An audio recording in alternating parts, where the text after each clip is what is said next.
Entonces, ahora vamos a iniciar la clase 13, en donde lo que vamos a analizar son los conceptos financieros que se aplican en lo que se llama evaluación de proyectos, ¿ya? Con la finalidad de contar con herramientas que permitan tomar decisiones de inversión rentable. ¿Sí? Dentro de los objetivos específicos, el primero es comprender cómo representar el valor del dinero, en particular aplicando el concepto de costo-oportunidad. Y después el segundo objetivo tiene que ver con aplicar los conceptos de evaluación de proyectos, en particular flujo de caja, valor actual neto, que se llama VAN, de forma abreviada, y tasa interna de retorno, el TIR, entre otros. Veamos primero cómo representar el valor del dinero aplicando el concepto de costo-oportunidad. Supongamos que tenemos una cantidad de dinero, 100 pesos, y queremos ahorrar dicho monto para consumo futuro. ¿Sí? Entonces, la pregunta es, si nosotros quisiéramos ahorrarlo, por ejemplo, en una alcancía, ¿ok? O bien, como la típica frase, ¿cierto? Guardar el dinero debajo del colchón. ¿Cuál es la pregunta relevante que tiene, ¿cierto? Ambas alternativas. Esa pregunta tiene que ver con cuál es el costo de oportunidad de estas opciones de ahorro. Y en particular, hay un principio, el principio financiero que dice que un dólar hoy vale más que un dólar mañana. Es decir, si estoy en el periodo t igual 0 versus el periodo t igual 1, ¿cierto? Y yo tengo un dólar hoy día, por distintos motivos, ¿cierto? Este dólar se va a ver, ¿cierto? Contraído. Por ejemplo, pensemos en Argentina, por el ejemplo que ustedes estaban poniendo, ¿cierto? Es que si el pan estaba a 1000 pesos y mañana va a estar a 1500 y yo, en vez de comprarlo hoy día, la compra la postergo para mañana, ese billete, suponiendo que son 1000 pesos argentinos, ¿cierto? Que en términos nominales sigue diciendo 1000 pesos, mañana ya no me va a permitir comprar el pan a 1500, ¿cierto? Por lo menos el kilo, no voy a tener que comprar menos. Entonces, en términos del costo de oportunidad, cuando uno quiere analizar lo que es el costo de oportunidad, tiene dos cosas. Por un lado, la pérdida de valor por inflación, ¿ya? Cada día que pasa, ¿cierto? La inflación, por el ajuste en los mercados, va aumentando, por lo tanto el dinero pierde valor, por una parte. Pero por otro lado, si estoy pensando en guardar el dinero debajo del colchón, ¿cierto? En la alcancía, estoy además dejando de ganar por invertir en activos. Y cuando hablamos de invertir en activos, ¿cierto? Recordemos que tenemos diferentes opciones en el mercado. ¿Ya? Probablemente ustedes han escuchado o han ido, probablemente si tienen alguna cuenta de ahorro, ¿cierto? Van al banco y pueden eventualmente depositar su dinero en una cuenta de ahorro.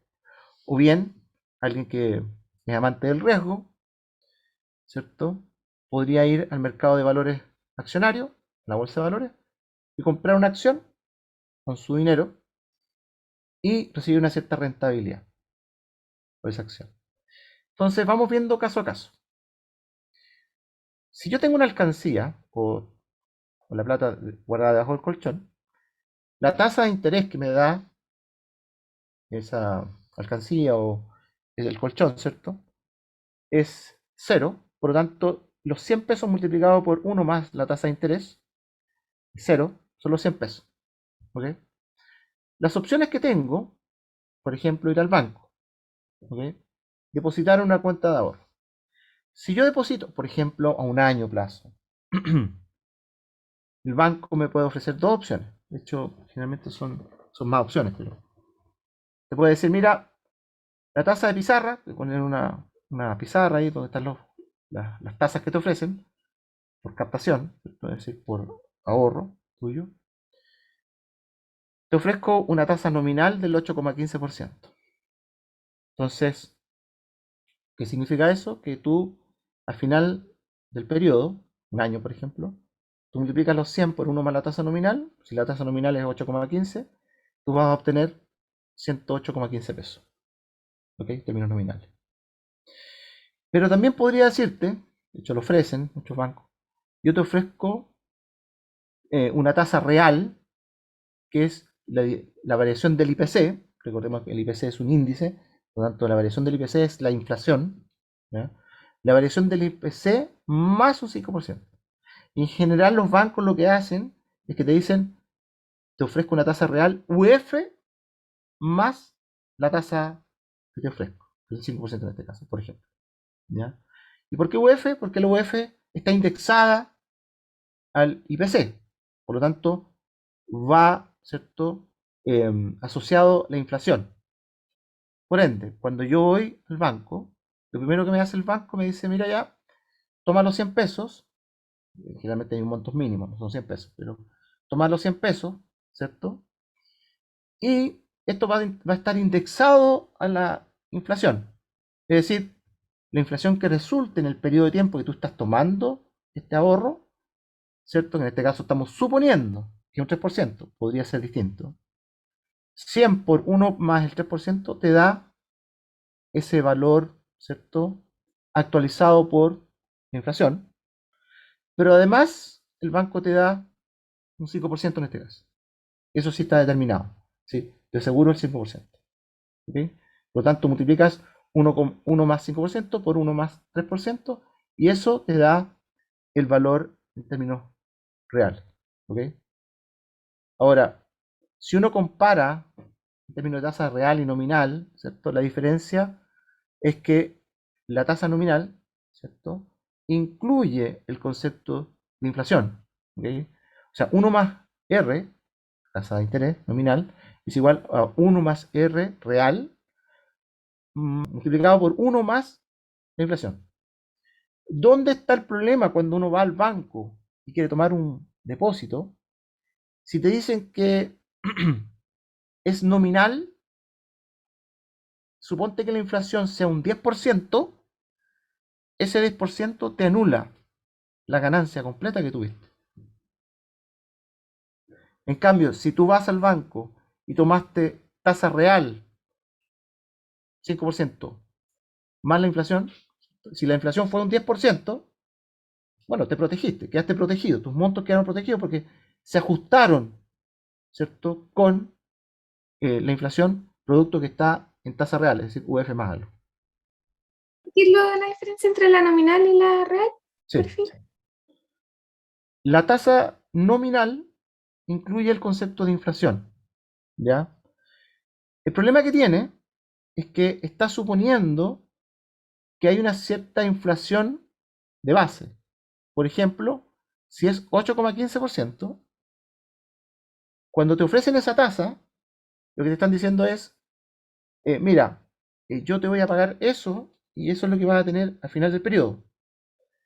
Pero si la inflación, ¿cierto?, es superior a lo que se esperaba comparativamente con una tasa real del 5%, donde tengo una inflación del 3%, y la inflación termina siendo superior al 3%, el caso extremo es 10%, ¿ya?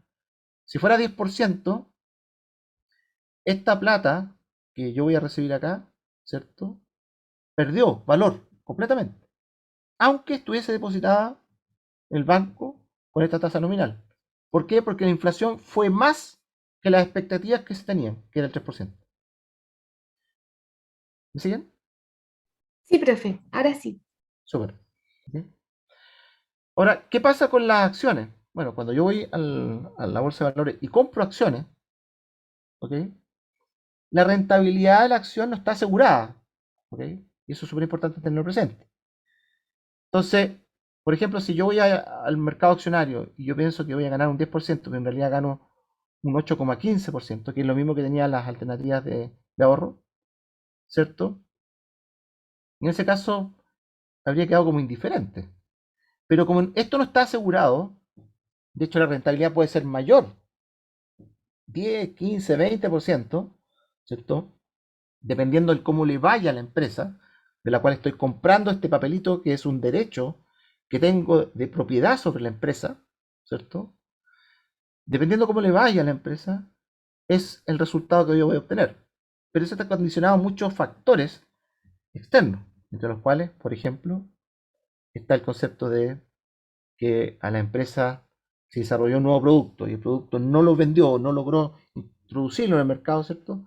Fue un fracaso, la acción probablemente se desplome y pierda a lo mejor esta rentabilidad, incluso puede ser hasta un menos 10%. ¿Ok? Pero ahí está eh, el cómo los agentes, ¿cierto? O los consumidores de activos de inversión, ¿cierto? Es como asumen el riesgo en términos de cada una de las inversiones que quieren tomar.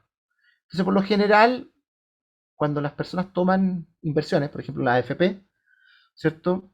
Hay una combinación entre lo que son depósitos a plazo con tasas fijas versus eh, una proporción en acciones. ¿Ya? Evidentemente que hay distintos fondos, está el fondo E, el fondo A, y entre medio de otros fondos, los cuales uno va llevando sus ahorros, sus ahorros, ¿cierto? De jubilación. Y el fondo A es más riesgoso, eh, te puede hacer ganar mucho, pero este fondo también es riesgoso, porque si hay mucha inflación y yo te ofrecí una tasa nominal X y la inflación fue superior a eso, puedo perder mucha plata, ¿no? ¿Sí, Ignacio?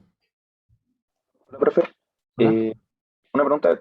Abajo sale que la fórmula para el nominal es lo mismo que Ujú, para la tasa de ahorro real, pero no me queda ujú, claro si eso es solo para este ejemplo o siempre. Porque usted dijo que ujú. el nominal podía salir perdiendo cuando la inflación no era la esperada como en base. Correcto. La fórmula en sí es la misma, lo que pasa es que cuando tú quieres determinar y dejar indiferente a los consumidores, tú le ofreces una tasa nominal y una tasa real, suponiendo que hay una cierta inflación proyectada, ¿ya?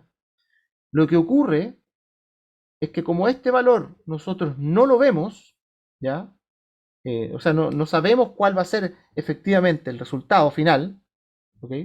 Por ejemplo, estamos pensando este año nuestra inflación se estima en un 5 y algo por ciento y los agentes estaban esperando un 3%, ¿ya? Entonces, lo que estás viendo con eso es que se produce un desequilibrio entre lo que es nominal y real, ¿ok? Todos aquellos que tomaron tasas nominales, sus depósitos a plazo, en tasas nominales, ¿cierto? Tasas fijas, en donde la inflación está resultando ser mayor, están perdiendo mucha plata. ¿Se entiende? La fórmula se sigue cumpliendo en términos de saber con la inflación que se tiene cuál debiera haber sido la tasa nominal que debieras haber tomado. ¿Ok? Si la tomaste en un 8,15% anual, insisto, y la inflación está terminando siendo, o sea, si la proyección era un 3%, la tasa real que te deberían ofrecer era un 5%. ¿Ok? Pero si la inflación está terminando en un 5%, ¿ok? Y si esta tasa real se conserva, la conservas como porque ese fue el parámetro que se fijó, la nominal debería haber sido mucho mayor. Entonces lo que te está diciendo es que toda esa gente que tomó sus depósitos a plazo en términos nominales está perdiendo plata. Porque su producto de la inflación, ¿cierto? Se está alejando completamente de todos aquellos que tomaron en términos reales. O la opción que Claro, habría tenido tomar en términos reales. ya perfecto. Entonces no es una igualdad. Es como el principio, pero después varía Sí, pero la inflación. insisto, es una igualdad que te va indicando, ¿cierto? Al principio te va indicando, si yo tengo una opción nominal y una opción real, ¿cuál es la inflación que se está calculando, digámoslo así? ¿Ya?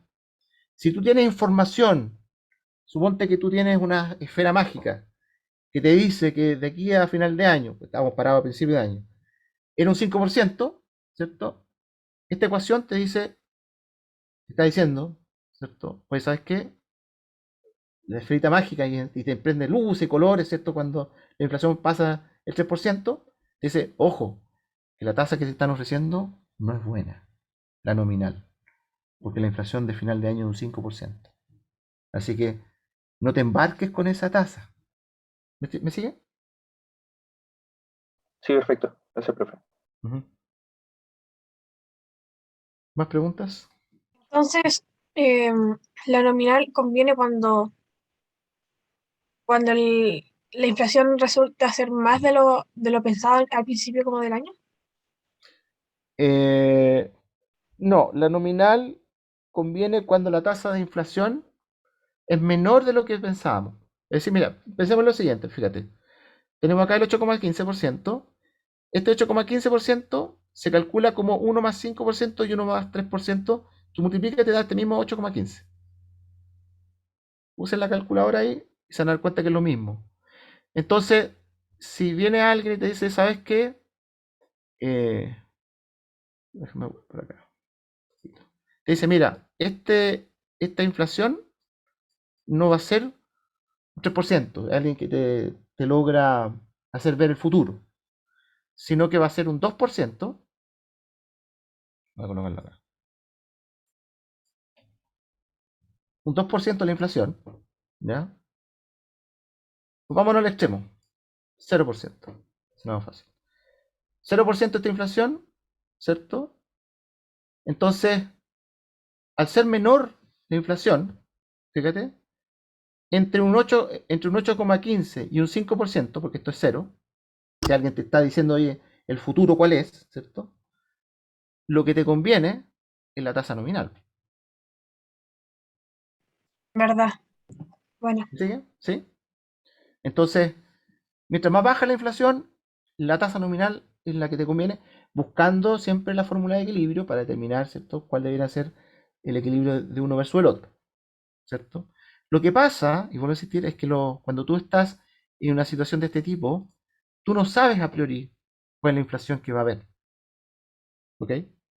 Los agentes del mercado, generalmente la información que tienen es la misma que tiene el Estado. Entonces es difícil poder predecir esa inflación, ¿ya? A menos que haya hecho el curso de introducción a la economía. ¿Ya? Si tú sabes cómo se mueven los mercados, es decir, esta falta de producto y este exceso de precios que va a haber, entonces, y tú sabes que la inflación va a ser muy elevada, pero los mercados están apostando un 3%, y estamos suponiendo que va a ser un 10%, ¿cierto? Y en ese equilibrio te están ofreciendo un 8,15 en términos nominales, por ningún motivo hay que tomarla. Hay que irse 100% a una tasa real. ¿Se entiende? Cuando es por sobre lo que está esperando el mercado. ¿Me sigue? ¿Todos me siguen o no? ¿Sí? ¿Mildred? Sí, profe. sí, creo que ¿Todo? sí. Súper. Excelente. Entonces, cuando yo tengo en valor de un dólar y yo quiero saber el valor futuro del dinero, yo lo que hago es que multiplico el valor del dólar hoy día por la tasa, le sumo el valor del dólar y quedaría C sub 0 por 1 más R1 igual al valor futuro, ¿cierto?, de C sub 0. Si esto lo consideramos en 2 años, ¿cierto? En 2 años lo que vamos a tener es que C sub 2 va a ser igual a C sub 1 por 1 más R2, pero como C sub 1 es C sub 0 por 1 más R1, va a ser C sub 0 por 1 más R1 por 1 más R2, ¿cierto? Ahora, si R1 es igual a R2, lo que vamos a tener es que en el periodo n, en el futuro, C sub n va a ser C sub 0 por 1 más R elevado a n, donde n es el número de periodos. Es decir, C sub n es el valor futuro de C sub 0 en n periodos. ¿Ok? ¿Y era ser sub cero? C sub 0 viene a ser el flujo inicial de dinero que yo tengo. $1, 100 pesos. Y que yo, por ejemplo, lo quiero depositar en el banco, una cuenta de ahorro. Si yo quiero saber en el periodo 1, un año, por ejemplo, puede ser un mes, un año, en el periodo 1, ¿cuánto dinero voy a tener en el futuro? Voy a multiplicar C sub 0 por 1 más la tasa que se me ofrece. ¿Ya? En este caso la simbolizo como R1. En 2 años va a ser C sub 0 por 1 más R1 por 1 más R2, es ser 1 más R al cuadrado en caso que las tasas sean iguales. Estoy, ¿cierto?, multiplicando cada periodo por 1 más la tasa que corresponde a ese periodo. Y cuando son n periodos, ¿cierto?, lo que yo tengo es que C sub n es igual a C sub 0, que es el valor inicial, por 1 más R elevado a n periodos. ¿Me siguen? Sí, bueno. ¿Profe? Sí. Si las tasas no fueran iguales, habría que multiplicar por 1 más R1, más R2, más Así R3. es. Así es. Gracias. Bien, con esta información vamos a pasar a comprender cómo se aplican los conceptos de evaluación de proyectos. ¿Ya? Entonces, el método de flujo caja descontado. Para tomar la decisión acerca de si llevar a cabo un proyecto o no, cuando hablamos de un proyecto, estamos hablando, por ejemplo, de la decisión de ustedes de continuar estudiando o no, ¿cierto? O hacer un posgrado, o levantar una empresa, ¿cierto? Por ejemplo, construir una fábrica de calzado, ¿cierto? Lo que en general ustedes van a querer saber es si es rentable, ¿ok? Para determinar la rentabilidad de un proyecto se aplica el método de flujo de caja descontado, ¿ya? Este método consiste en determinar los flujos de caja asociados al proyecto, entre los cuales cabe mencionar inversión, beneficios, costos, impuestos, entre otros.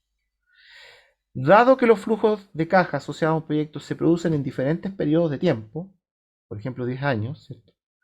Para poder sumarlos previamente, se deben actualizar los flujos de cada periodo, llevándolos al momento en que se inicia el proyecto. Para ello, cada flujo de caja se le aplica un factor de descuento, el cual se determina de la siguiente forma. Es decir, el factor de descuento es igual a 1 partido por 1 más R, que es la tasa de descuento, elevado a N. Es decir, en vez de hacerlo, ¿se acuerdan cómo estábamos haciéndolo acá? El valor futuro.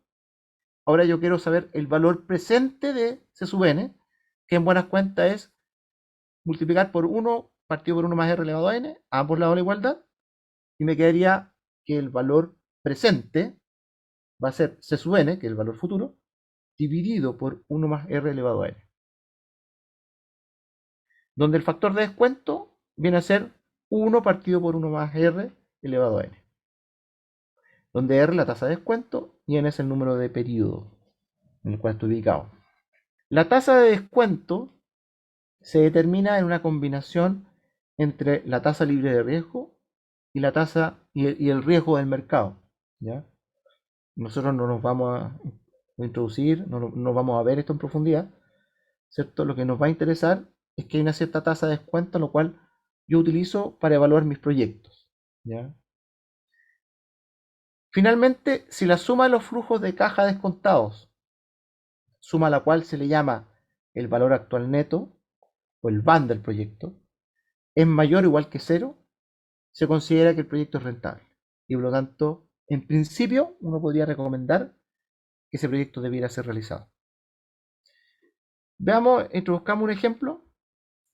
En esta tablita estamos ordenando los distintos periodos en las columnas 0, 1, 2, 3 y los elementos del flujo de caja descontado, ¿ya? Que vamos a considerar. Si tengo, por ejemplo, una fábrica de calzado que tengo que hacer una inversión, en este caso la fila A, voy a colocar, anotar inversión, pero es con un valor negativo, porque es un flujo que sale del bolsillo del empresario, ¿ok?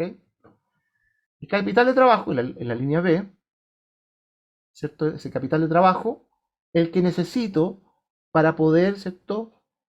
Calzar lo que es la diferencia entre el periodo que recibo los ingresos y el periodo en que tengo que pagar los costos, tengo que asumir las facturas. Por lo general, cuando yo vendo, doy crédito, y cuando yo compro, también me dan crédito, pero se produce un descalce, y ese descalce te obliga, ¿cierto?, a tener dinero en la cuenta corriente para poder pagar los sueldos de las personas, por ejemplo, ¿ok? Y ese capital de trabajo yo voy y lo pido prestado, por ejemplo, los bancos, ¿ok? Te prestan dinero para poder, ¿cierto?, hacer que tu proyecto, en este caso, pueda pagar los sueldos de las personas, pueda operar el proyecto, ¿ok? A pesar de los descalces que hay. Y después el periodo 3, estoy suponiendo que el proyecto termina ese periodo, el periodo 3 estoy suponiendo que esa plata la logro retornar, porque los descalces se eliminan, porque en un momento determinado, ¿cierto?, me van a pagar todas las facturas y yo voy a poder liquidar el negocio. La diferencia entre lo que son los ingresos y los costos, ser las líneas 1 y 2, ¿cierto? Los ingresos están determinados con precio por cantidad. Es decir, el precio cual vendo la cantidad que vendo de productos y o servicios. Y los costos están asociados, por ejemplo, a los factores productivos, a las horas de las personas, ¿cierto? Al arriendo de la maquinaria, ¿cierto? Que son costos directos. La diferencia entre uno y otro, aquí sale como una suma, porque están uno con valor negativo, que son los costos, ¿cierto? Se le llama margen bruto, ¿ok? Aparte de eso están los gastos generales, ¿ya? Por ejemplo, el sueldo del gerente general, el sueldo de los gerentes, el de los jefes, ¿ok? Que no son costos que yo pueda en general asignar directamente a la venta del producto o de los distintos productos.